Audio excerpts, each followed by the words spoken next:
The golden sunset painted the Mumbai skyline as Aditya Mehra stepped into the Royal Oak Club, adjusting his designer watch worth more than most people's yearly salary.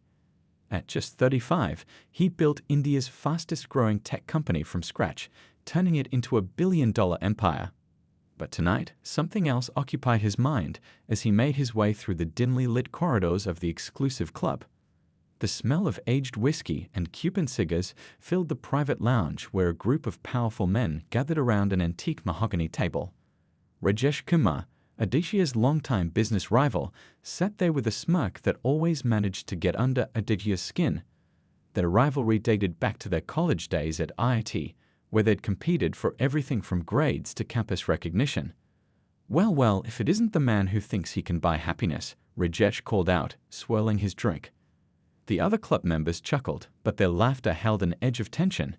Everyone knew about the fierce competition between these two titans of industry.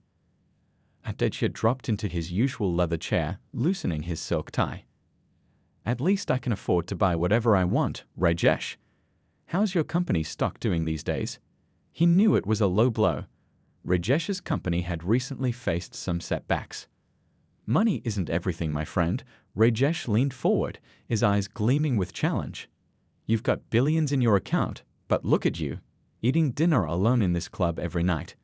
When was the last time you had a real relationship? One that wasn't about business or money?" The words stung more than Aditya wanted to admit. Sure, he had everything money could buy. A penthouse overlooking the Arabian Sea, a fleet of luxury cars, a private jet. But coming home to an empty house each night, that was something he tried not to think about.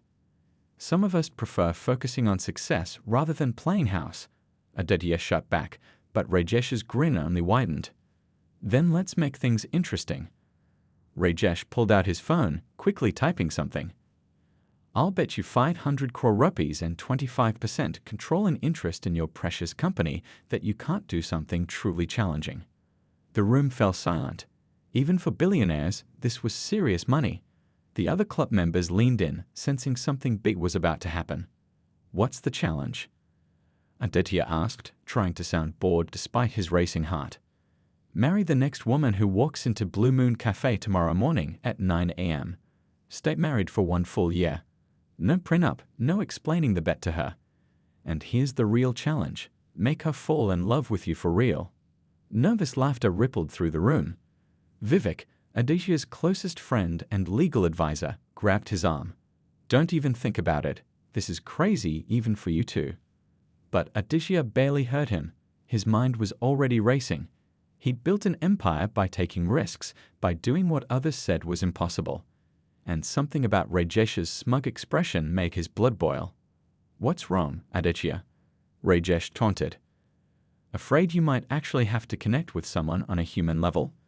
Or maybe you know you're incapable of making anyone love you without your money doing the talking." Aditya stood up, straightening his jacket. The room grew tense with anticipation. "Draw up the papers," he said coldly. "But when I win, I want something else too, your new ad division. The one you've been keeping under wraps." Rajesh's smile faltered for just a second before he recovered. "Done. Vivek can handle the paperwork as a neutral party. Tomorrow morning, 9 a.m. Blue Moon Cafe." As Aditya left the club that night, doubts began creeping in. He'd made billion-dollar decisions in seconds before, but this felt different. He was betting not just money, but potentially someone else's emotions, their life. For the first time in years, he felt a twinge of uncertainty. His phone buzzed, a message from Rajesh. "Better get some sleep. Tomorrow, you might meet the woman who'll change your life or cost you everything." Aditya looked out over the glittering city lights from his car window. He'd always seen love as a weakness, relationships as distractions from success. But now, he'd have to master the one thing money couldn't buy. As his driver navigated through the busy Mumbai streets, he wondered what kind of person would walk into that cafe tomorrow morning, unknowingly stepping into a billionaire's dangerous game. Aditya arrived at Blue Moon Cafe at 8:45 a.m., his usual confidence somewhat shaken by lack of sleep. He'd spent the night tossing and turning, his mind racing with possibilities. His Italian suit felt unusually restrictive as he settled into a corner table, positioning himself to watch the entrance. Rajesh sat at another table across the room, pretending to read a newspaper while actually keeping a sharp eye on the door. The cafe buzzed with its usual morning energy. Young professionals grabbing coffee, college students huddled over laptops, and the steady hum of conversation mixing with the whir of coffee grinders. The aroma of fresh coffee and baked goods filled the air, but Aditya couldn't focus on anything except the entrance. At exactly 9 a.m., the door chimed. Aditya's heart skipped a beat as he looked up, only to see an elderly gentleman shuffle in. He released a breath he hadn't realized he'd been holding.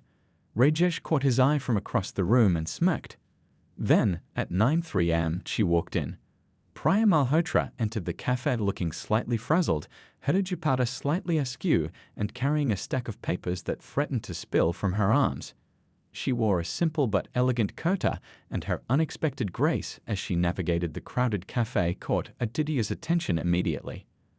There was something different about her. No designer labels, no carefully curated appearance, just natural confidence and what appeared to be student essays threatening to escape her grasp.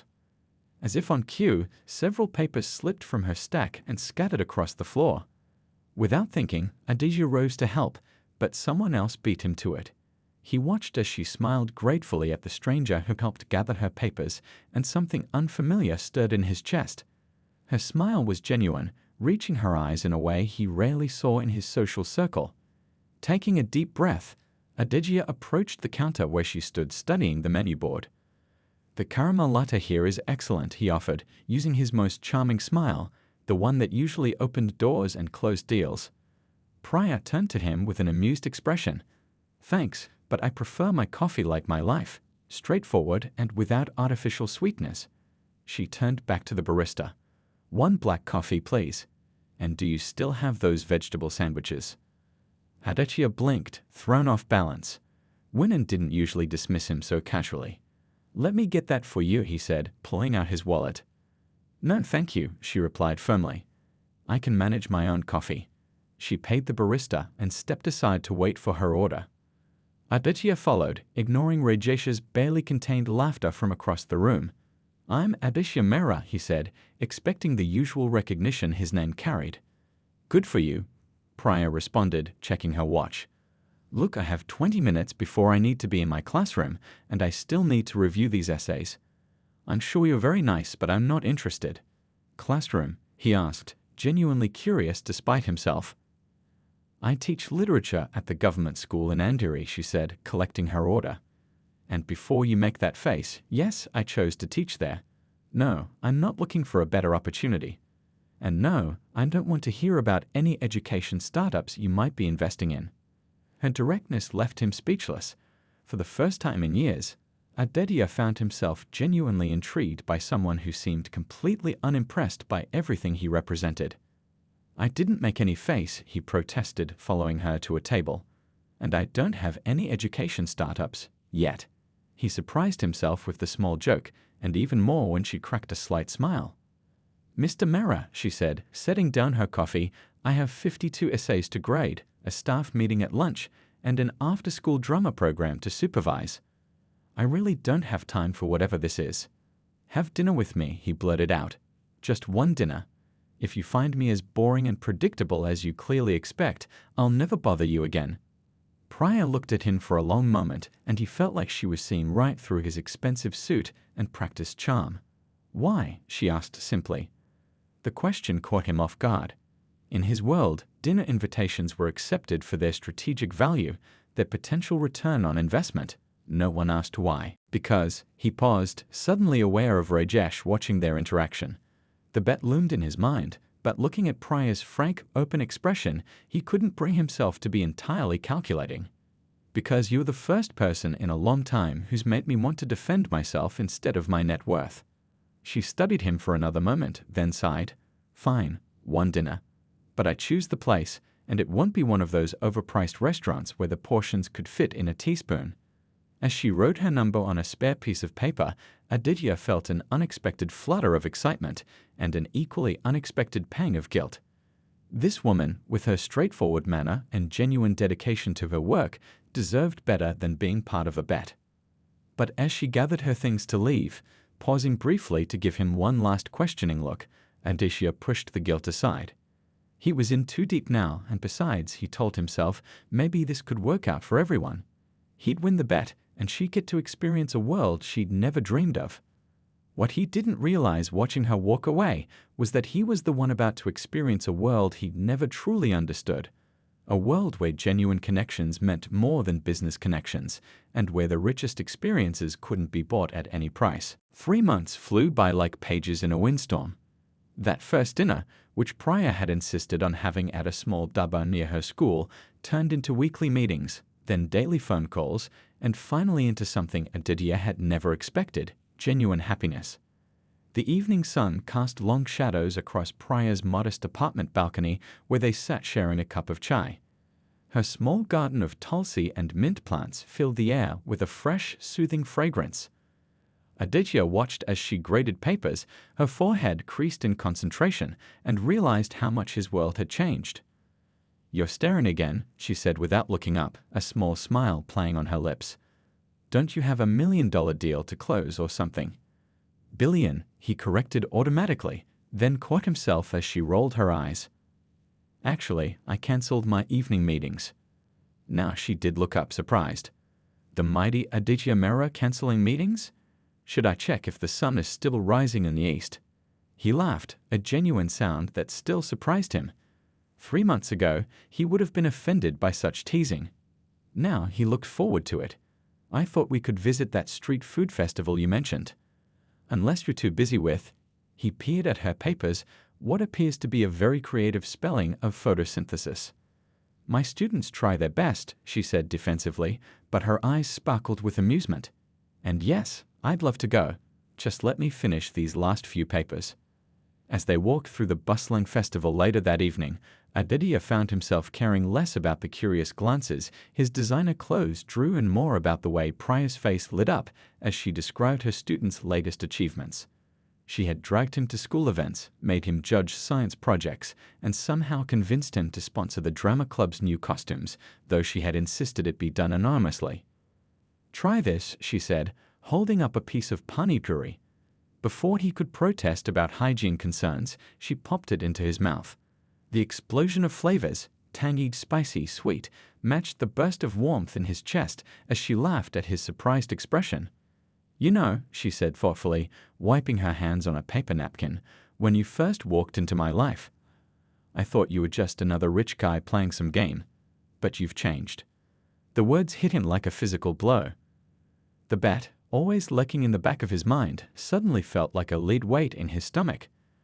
Rajesh's weekly reminders via text didn't help either. 8 months to go, lover boy.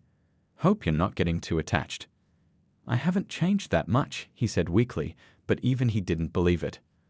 Later that night, as they walked back to her apartment, Priya stopped suddenly.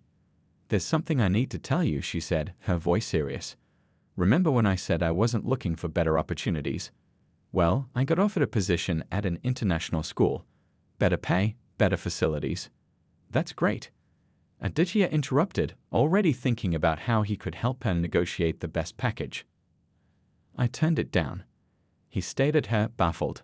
"But why? It's clearly a better opportunity." She took his hand, and he marveled at how natural it felt now. "Because my students need me. Money isn't everything, Aditya.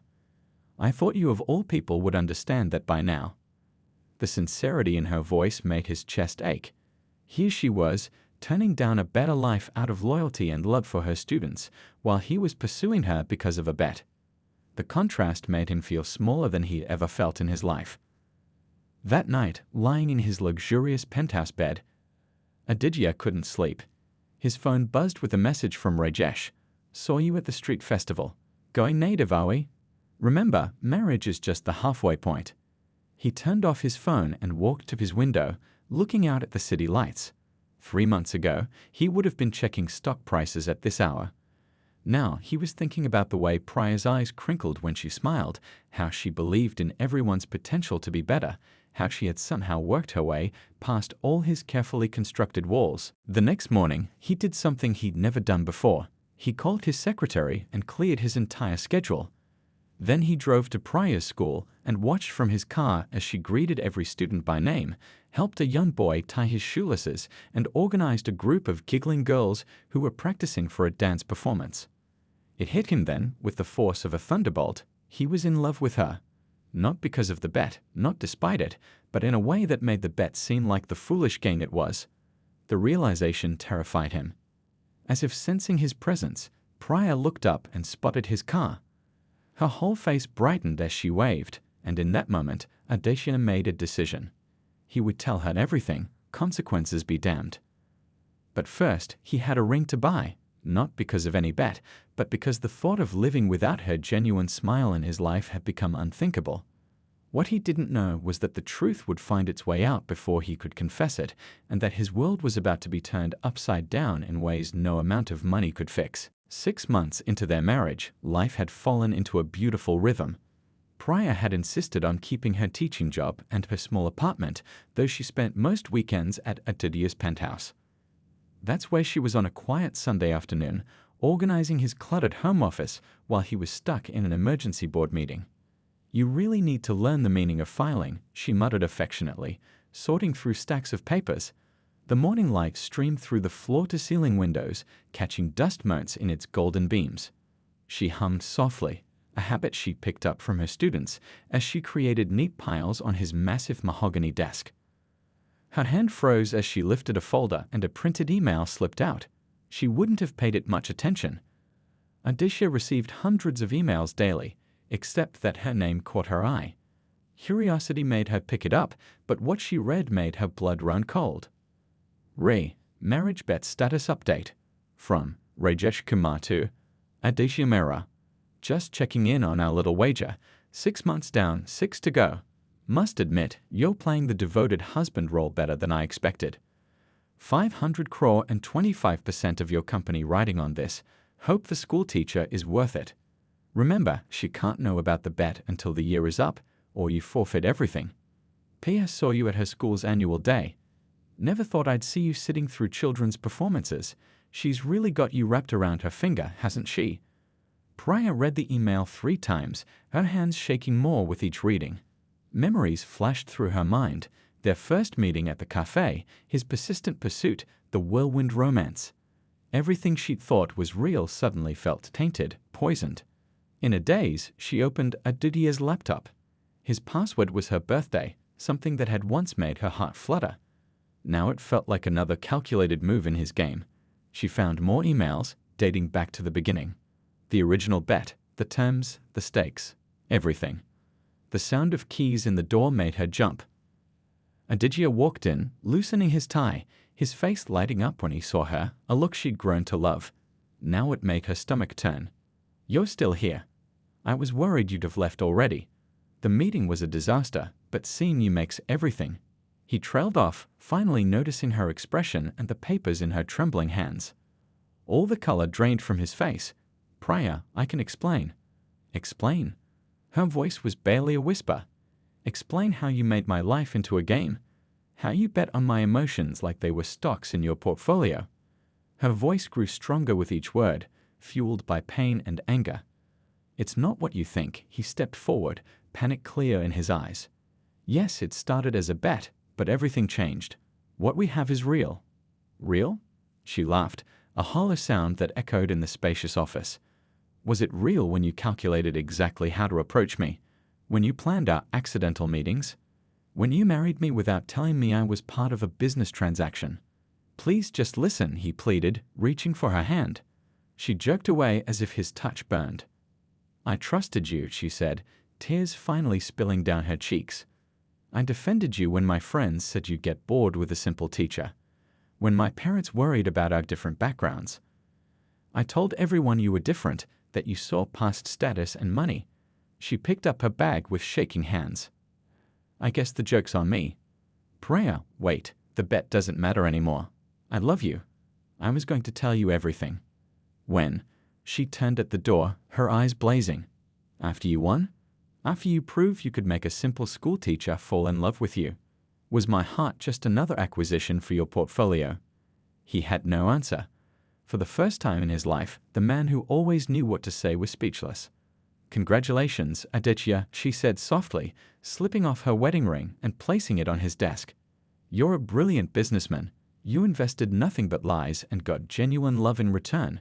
That's quite a profit margin." She walked out, her steps echoing in the hallway.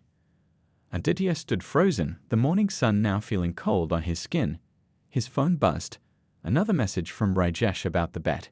He hurled it against the wall, watching it shatter like the life he'd built with Priya. In his security feed, he watched her walk out of the building, her head held high despite her tears. The guard, who knew her well from her daily visits to the children's shelter next door, tried to ask if she was okay. She gave him a small smile and a wave, ever graceful even in her pain. Aditya slumped in his chair, surrounded by the trappings of his wealth that suddenly meant nothing. On his desk, Priya's ring caught the sunlight, the simple gold band she insisted on instead of the expensive diamond he'd offered. Like everything about her, it was genuine, unpretentious, real, everything his love had failed to be. The bet he'd made to prove his power had cost him the one thing money couldn't buy, a love pure enough to change him.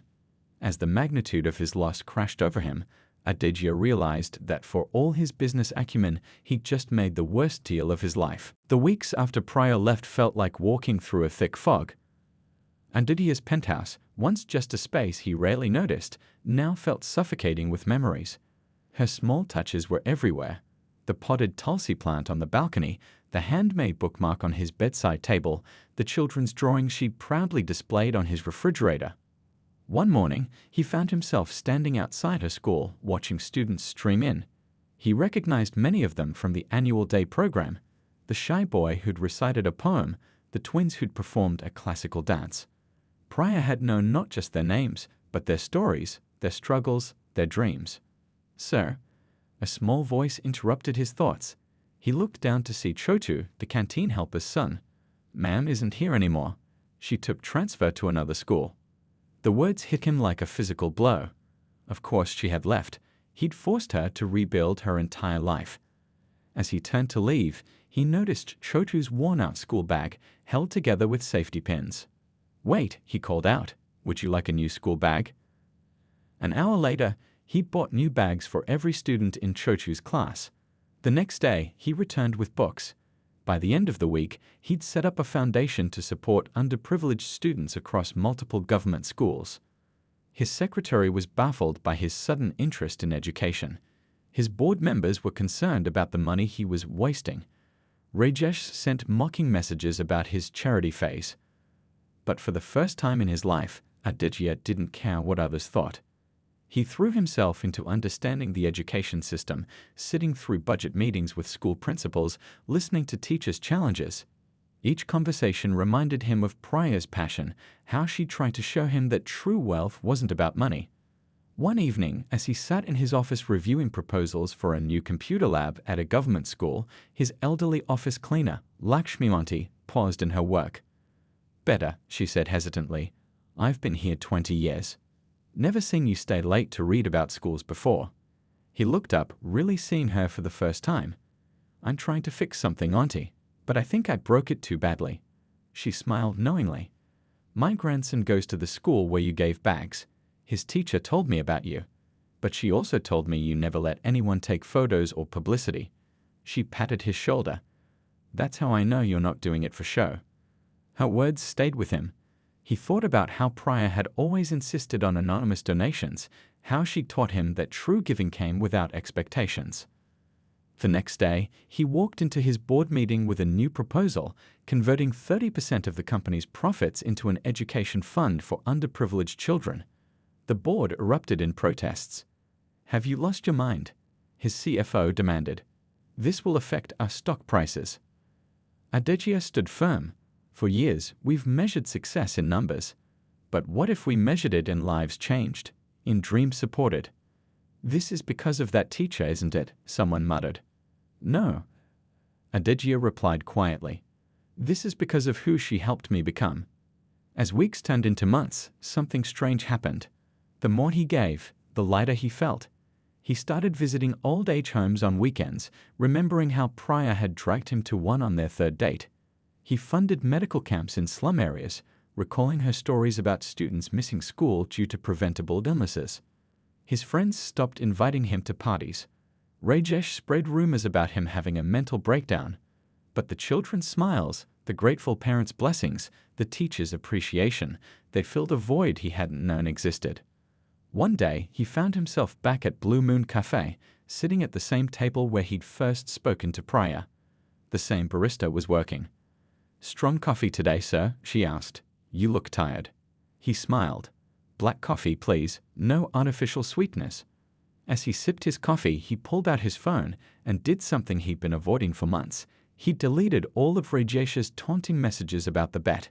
The time for games was over. That evening, he sat on his balcony, next to Priya's thriving tulsi plant. The sun set over Mumbai, painting the sky in shades of orange and pink. His phone buzzed with a message from a school principal about a student needing urgent medical treatment. Without hesitation, he made the arrangements. Looking out at the city lights, he realized something. He'd lost the love of his life, but in losing her, he'd found his soul. The bet that was meant to prove his power had instead proved his weakness, and in that weakness, he'd found true strength. He touched the tulsi leaves gently, remembering how Priya used to say that even the smallest acts of kindness could change the world. He hadn't understood then, but now, as he reviewed plans for his latest education project, he finally did. The bet's one-year deadline was approaching, but it no longer mattered. He'd already lost everything that truly mattered. And in that loss, he'd gained something priceless. The understanding of what real wealth meant. The truth broke like a monsoon storm, sudden, overwhelming, and changing everything in its path. It happened on a quiet Tuesday evening, just days before the bet's one-year deadline. Aditya was reviewing applications for his education foundation when his office phone rang. "Sir," his secretary's voice trembled, "there's someone here who insists on meeting you. She says it's about Mr. Rajesh Kumar and about Priya Ma'am." His heart skipped a beat at Priya's name. "Send them in." A young woman entered, clutching a laptop bag. He recognized her as Neha, Rajesh's personal assistant. She looked nervous but determined. "What I'm about to show you will probably cost me my job," she said, pulling out her laptop. "But I can't live with this anymore." She opened a folder filled with documents, emails, and photographs. "Sir, the bet wasn't real. Or rather, it wasn't what you thought it was." Aditya leaned forward, confusion written across his face. "What do you mean?" "Mr. Kumar planned everything. He studied your routine for months. He knew you visited Blue Moon Cafe every Thursday. He knew your usual table, your coffee order, everything." She pulled up surveillance photos showing Aditya at the cafe on different days. "But Priya was carefully chosen," Neha finished. "Mr. Kumar had profiles of different women. He needed someone who would naturally resist your wealth, someone with strong principles who would challenge your worldview." She showed him a detailed background report on Priya. Her regular coffee shop was on the other side of town. That day, her usual place was mysteriously closed for renovations. The realization hit him like a thunderbolt. The friend who recommended Blue Moon Cafe to her was me, Neha admitted, looking down. "I was assigned to befriend her at a teacher's workshop 2 months before. I talked about the cafe constantly, how it was perfect for grading papers." Aditya's mind raced back to that first meeting. Priya's initial resistance, her genuine disinterest in his wealth. Everything that had attracted him had been real, but their meeting hadn't been chance at all. "But why?" he asked, his voice hoarse. "Why go through all this?" Neha pulled up more documents. "Mr. Kumar's company was failing. He needed your tech division, but you'd never sell. He knew your one weakness was your ego. So he created a situation where you bet something you'd never normally risk." She showed him financial records, secret meetings, a whole network of people involved in the elaborate scheme. The 500 crore he bet, he never had it. The whole thing was a setup to get control of your company's A division. Aditya sat back, feeling like the air had been knocked out of him. All these months, he blamed himself for treating love like a business deal, when in fact, he'd been manipulated into an even bigger game. "There's more," Neha said quietly. "After Priya left, Mr. Kumar tried to approach her. He wanted to use her pain to file a lawsuit against you, to force you to settle the bet. But she refused. She played a recording on her phone." Priya's voice filled the room. "I don't care about money or revenge. What happened between Aditya and me is our business. Please leave me alone. Even now, after everything, she protected him. Why are you telling me this now? Aditya asked Neha. She straightened her shoulders. Because yesterday, Mr. Kumar ordered me to leak a manipulated version of your emails to the press. He wants to destroy both your reputation and Priya Ma'am's dignity. I can't be part of that. Aditya stood up and walked to his window, looking out at the darkening sky. The city lights were coming on, reminding him of all those evenings with Priya on his balcony. She taught him to see beauty in simple things, to find worth beyond wealth. What will you do? Neha asked. He turned back, a determined look in his eyes. First, I'm going to offer you a job. Someone with your conscience deserves better than working for Rajesh. She looked startled but grateful. And then? Then I'm going to do what I should have done months ago, tell the truth. All of it. Not to win Priya back, she deserves better than that. But because it's right. That night, he worked late, documenting everything. He drafted a public statement admitting his part in the bet, but also exposing Rajesh's manipulation. He prepared to step down from his company's board, ready to face the consequences of his actions. As dawn broke over Mumbai, he made one last decision. He transferred majority control of his education foundation to an independent trust, ensuring that the schools and students wouldn't suffer from any fallout. His phone buzzed. Rajesh, probably having heard about Neha's defection, he'd ignored it. Instead, he looked at the tulsi plant on his balcony, still thriving despite everything. Priya had always said that truth, like a seed, needed courage to grow. Finally, he understood. Sometimes losing everything was the only way to find what truly mattered. The bet that was meant to prove his power had instead taught him humility, and the love he thought he could win had shown him the meaning of integrity. As he watched the sunrise paint the sky in shades of hope, he knew that whatever happened next, he was no longer the man who had walked into Blue Moon Cafe a year ago. That man had died somewhere between losing a bet and finding his soul. The morning newspapers splashed the story across their front pages. Tech billionaire Aditya Mehra exposes corporate conspiracy. His public statement had sent shockwaves through Mumbai's business community. The stock market buzzed with speculation, and his phone wouldn't stop ringing with calls from reporters and business associates. But Aditya wasn't in his office. Instead, he sat on a worn wooden bench outside Priya's new school, gathering courage. Students streamed past him, some pointing and whispering. They'd recognized him from the news. He smiled, remembering how Priya always said children were the most honest critics. Finally, he saw her walking toward the school gates, carrying her usual stack of papers. She looked tired but somehow stronger, more serene. She stopped when she saw him, her expression unreadable. "I read the news," she said simply. "I needed to tell you first," he replied, standing up.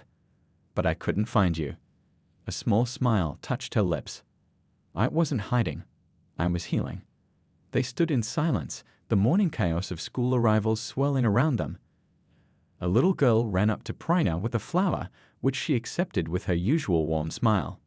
The simple gesture reminded Aditya of everything he'd lost and everything he'd learned.